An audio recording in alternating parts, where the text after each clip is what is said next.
All right, welcome back. We're here now with the Megas. Do you guys want to introduce yourselves? I'm Josh Breeding of the Megas, and I'm Greg of the Megas. And what do you guys do with the Megas? What's your role? I sing and play guitar, and Greg here jams on the bass and does a little bit of singing himself. Slapping the bass. Slapping the bass. Slapping the bass is always fun. All right, guys. Well, it's a real treat to have you guys here because we just actually interviewed Random, aka Mega Rant, and you guys. So it's like this super show that we're just trying to. Awesome. Exactly. We're trying to harness the power of Mega Man. Awesome. I heard from talking to him that you guys did a song together. Yeah. Yeah? Yeah. We actually, was it last night or was it the night before? Feels like it was Tuesday. Yeah, 2 nights ago on Tuesday we played. It was only the second time we've ever performed it together because he took our original demo of Metal Man and did a remix version of it and rapped over it for his for the first Mega Ran album. I like to say that he corrected it. Yeah, he filled in all the gaps, and then when we play it live, it's like, oh, this is so much better because there's not just like instrumental gaps. It's like everything's going on. So That's all. Is there any way the fans could listen to that? Like, where can they find that? it's on the first Mega Ran album. Okay. Yeah. Very cool. His version is called I think it's called Boss Battle Metal Man. It's You like heard his it here? remix version. Excellent, excellent. And you guys, how many shows did you perform this week so far? We played Monday at the VGCharts.com party, Yeah. and then we played Tuesday at the West Coast Wig Out. How did that go? It was pretty awesome. Yeah? Yeah, it was Yeah, cool. it was a lot of fun. Did you have a bunch of like Mega Man fans who were like, "Oh my God, it's Mega Man"? Yeah, there was several Mega Man shirts in the audience. And Yeah, looks of delight when they recognize the music. They're like, Now, did you guys perform?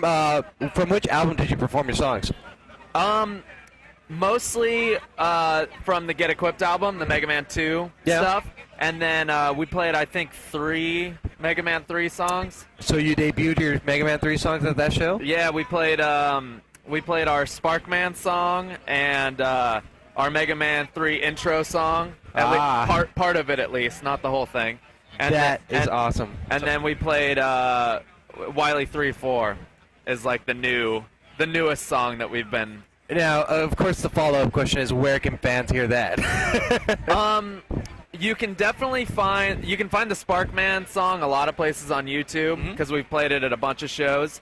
And then you can find the Mega Man 3 intro song on YouTube also sometimes. That one's called History Repeating, so if you Google that. or One Last Time, people call it. Yeah. Yeah, The community is naming your songs for you. I don't think anybody's decided on what the title is. we yet. don't even know what the title is yet, so we're figuring it out. But I think there might be a video somewhere of the Wily 3-4 song, but That'll so- take some heavy Googling. yeah. So far we're trying to keep that one a little bit hidden. Well, I'll tell you what. If with your guys' permission, I could after the show find the links and set them up for you guys to check out. Yeah. Great. Is that cool? Absolutely. All right. And now, when I first heard your Mega Man 2 album, Get Equipped, the whole thing is sort of like an opera format. There's like a whole story to it, Yeah. much more than in the game itself. Right. Now, how do you do that? Like, do you sit down and go break down the game individually into the different songs? Do you start off with the beats? Like, how does that process work out? Actually, yeah, we do sit down and talk a lot about it, and a lot of it involves, because we want to pull as much from the game as possible too, and stay true to the subject matter. Yeah. So it's only adding. We try not to change or take away anything. So certain things like Metal Man stage or like Airman stage, for instance, we'd sit around discussing. We're like, okay, so the guy's up in the sky. He's a big fan. Like, what does this guy feel? He must be lonely. Yeah, and a lot of it also comes from when we start transcribing the song and coming up with verse-chorus sort of format for it. The feel of the song helps too. Like with Quickman, I think originally when we were writing down lyrics, I think he was going to be a race car driver or something. We're like, he's fast. He's But then when we played the song, it kind of had this like Old West vibe to it. And I'm so glad you guys went with that version. yeah, it just sort of. Yeah, we are too. But, Yeah, and we were super into the Dark Tower at the time. Are you familiar with those? The Stephen King? Yeah, books? yeah. We were like all like super into it at the time, so we were like, oh sweet, let's like incorporate some Dark Tower themes into it. Like, I see it now. Like yeah. we got the Man in Blue instead of the Man in Black. And yeah, we were talking to somebody yesterday about it, and he was like, I just found out you guys were pulling from the Dark Tower. And so now he has to go read all the books. Oh, that's a lot of books. Yeah, I'm like, well, I don't know. You could probably read the summaries and you'd get the idea. Well, no, I mean, not to go off topic much, but I mean, you have the main series and then all the connected world books. Yeah. It's a lot of books. But no, that's cool. That's something I didn't know myself.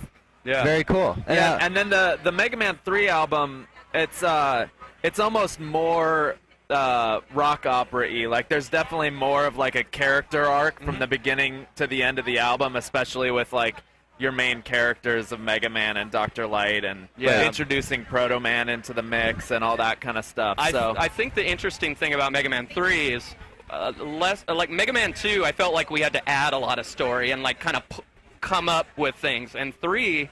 We're struggling. I feel like there's not even enough music to actually fit in the story. Wow. Because it's like you got Proto Man, you got like Gamma, and you got like you introduce Rush for the first time, and so if you just give each of those characters, we don't have a song for each one of those things, so you have to figure out a way to like, okay, so we have to mention Rush, and then Proto Man. I mean, Proto Man is Mega Man's brother. That's huge, and so. So can we expect his song to be epic? Yeah, definitely. You can expect his song to maybe be multiple songs as well, just Oh. because he's too good of a character to like only give one song to. So That's pretty awesome. We're all looking forward to that. Is there any? I mean, I don't know if you guys have a release date or any kind of window yet, or. We definitely we always no pressure there. we always announce like release time frames and then completely lag on getting it done. So well, you shoot for, a relaxed date. we always think it's a relaxed date. yeah, like late last year we were like, it's gonna come out sometime in 2010. It could be early, it could be late, we don't know. And now we're halfway through 2010. We're like, 2011 maybe. Maybe by the end of this year, if we kind of we go in like phases where all of a sudden we get a bunch of stuff done in a few weeks, and we write and record a bunch of stuff, and then we don't even talk about the megas for like a month and a half, and then we're like, all right, we got a show coming up, let's get everything back together and kind of get the ball rolling again. Well, so. I'll let you guys slide away from that then. That's fine. I will say that that next month we're playing at Nerdapalooza in Orlando. So it's random, right? Indeed. and we're really aiming to power through a bunch of stuff and have some kind of new music available. Not the full Mega Man 3 album, but some kind of a teaser. Very cool. Very cool. We're looking forward to that. Now, one final question that I had. So you had Get Equipped, and then you released Get Acoustic. Have you noticed a divide in fans, or have you figured, like, are they pretty much on board with the acoustic version, or is there any split like that?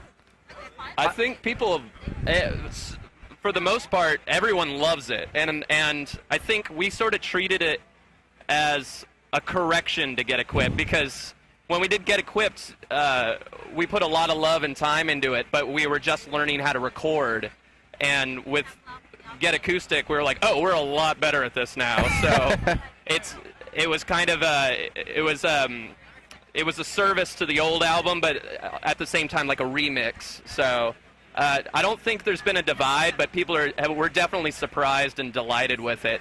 On our forums, actually, there was a kid who started this whole story thread attached to it, saying that it's actually sung from the point of view of all the resurrected robots. I read that, yes. It was hilarious. We were like, wow, that's exactly what it's about.